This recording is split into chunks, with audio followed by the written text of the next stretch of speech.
નમસ્કાર, આપ સર્વેનો ફરીથી હાર્દિક સ્વાગત છે આપણી ચેનલ ધાર્મિક વર્લ્ડમાં। મિત્રો, જો તમે કુળદેવી અને કુળદેવતામાં વિશ્વાસ કરો છો, તમે કુળદેવી અને કુળદેવતાને માનો છો, તો આ વિડીયોને અંત સુધી જરૂરથી નિહાળજો। જેમ કે આપણે બધા જાણીએ છીએ કે કુળદેવી અને કુળદેવતા આપણા કુળ કે વંશના રક્ષક દેવી દેવતા હોય છે। તેઓ ઘર પરિવાર અથવા વંશ પરંપરાના પ્રથમ પૂજ્ય તથા મૂળ અધિકારી દેવ હોય છે।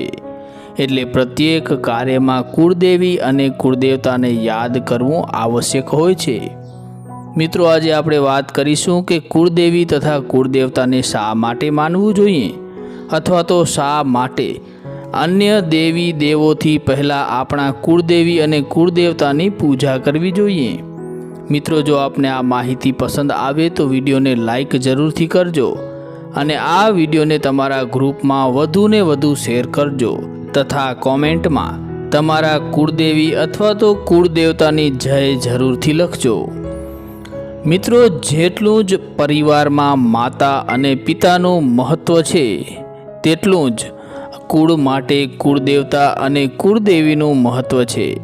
પણ ધીમે ધીમે કુળદેવી તેમજ કુળદેવતાને પૂજવાનું મહત્ત્વ ઘટી રહ્યું છે। કુળની ઉન્નતિ હંમેશા કુળદેવતા તેમજ કુળદેવીના આશીર્વાદથી જ થાય છે અને તેમના આશીર્વાદ મેળવવા માટે તેમની આરાધના કરવી પડે છે। કુળદેવી તેમજ કુળદેવતાની કૃપા વગર કુળનો વંશ સુખી નથી થતો અને એ માટે જ સદીઓથી આપણા વડવાઓ કુળદેવતા તેમજ કુળદેવીને પૂજતા આવ્યા છે।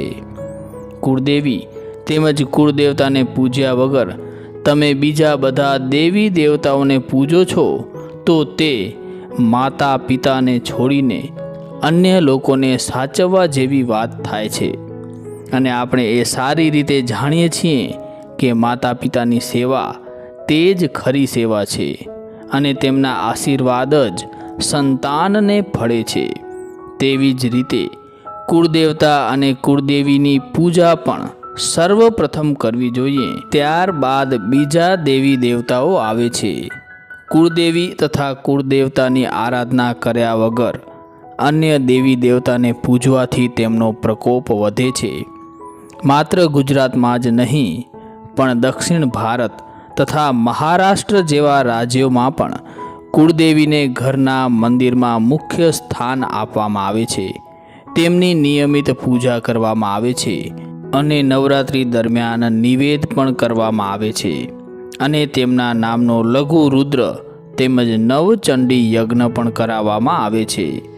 આ ઉપરાંત પોતાના માતા પિતાની કુળદેવતા તેમજ કુળદેવીની આરાધના કરવાની પરંપરાને આજે પણ આજના યુવાનોએ અપનાવી જોઈએ અને વર્ષમાં ઓછામાં ઓછા 2 વાર તો પોતાના કુળદેવી તેમજ કુળદેવતાના મુખ્ય સ્થાને દર્શન કરવા જવું જોઈએ।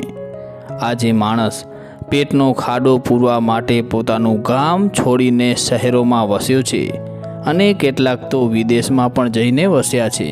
કુળદેવી કે કુળદેવતાના મંદિર મોટે ભાગે વ્યક્તિના મૂળ ગામમાં આવેલા હોય છે, જ્યાં વારંવાર જવું શક્ય નથી હોતું। માટે જ સમય મળે થોડો સમય માતાજી કે કુળદેવતા માટે પણ કાઢી લેવો જોઈએ। આજના યુવાનોએ જેમ તેમના માતા પિતાએ તેમના માટે કુળદેવતા કુળદેવી સમક્ષ પ્રાર્થના કરી હતી, તેવી જ રીતે તેમણે પણ પોતાની આવનારી પેઢી માટે તેમના સારા સ્વાસ્થ્ય, સારા ભવિષ્ય માટે તેમજ ઘરની સુખ શાંતિ માટે પ્રાર્થના કરવી જોઈએ। ઘણા ઘરોમાં આજે પણ પાણીયારા પાસે કુળદેવીના નામનો દીવો દરરોજ સાંજે પ્રગટાવવામાં આવે છે। નવરાત્રિમાં આજે પણ ઘણા પરિવારો સમગ્ર કુટુંબ સાથે પોતાના ગામે જઈને કુળદેવીના નિવેદ કરતા હોય છે।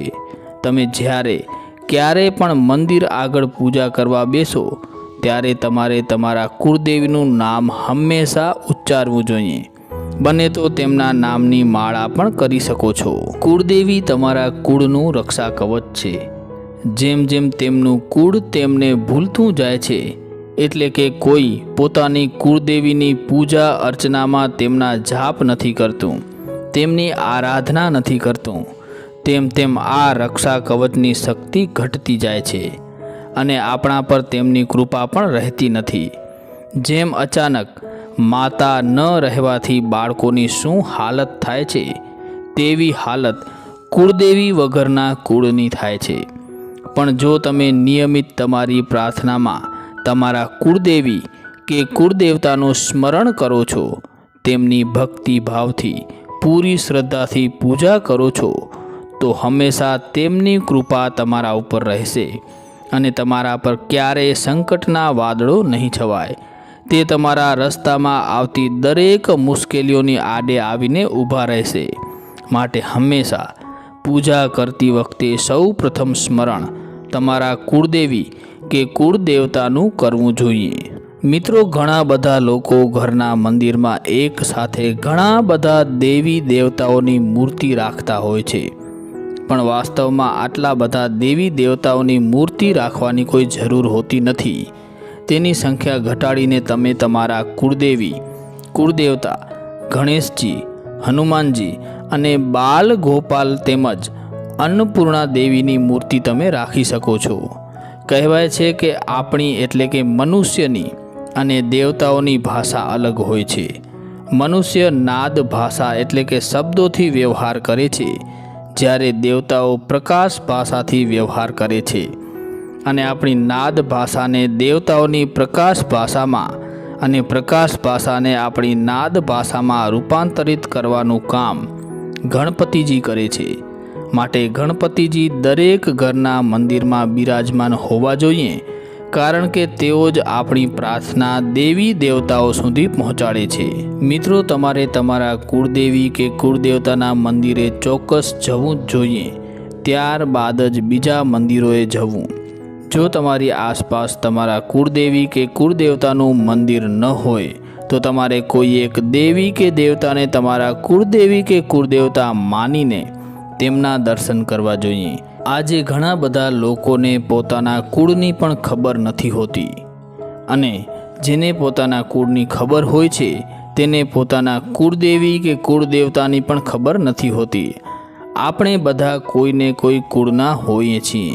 એક હિન્દુ વ્યક્તિ કોઈને કોઈ ઋષિ મુનિનો વંશજ હોય છે, અને તે ઋષિનું ગોત્ર જ આપણું ગોત્ર હોય છે, અને તેનું કુળ આપણું કુળ હોય છે, અને તે જે કુળદેવી કે કુળદેવતાના ઉપાસક હોય છે તે જ આપણા કુળદેવી કે કુળદેવતા હોય છે.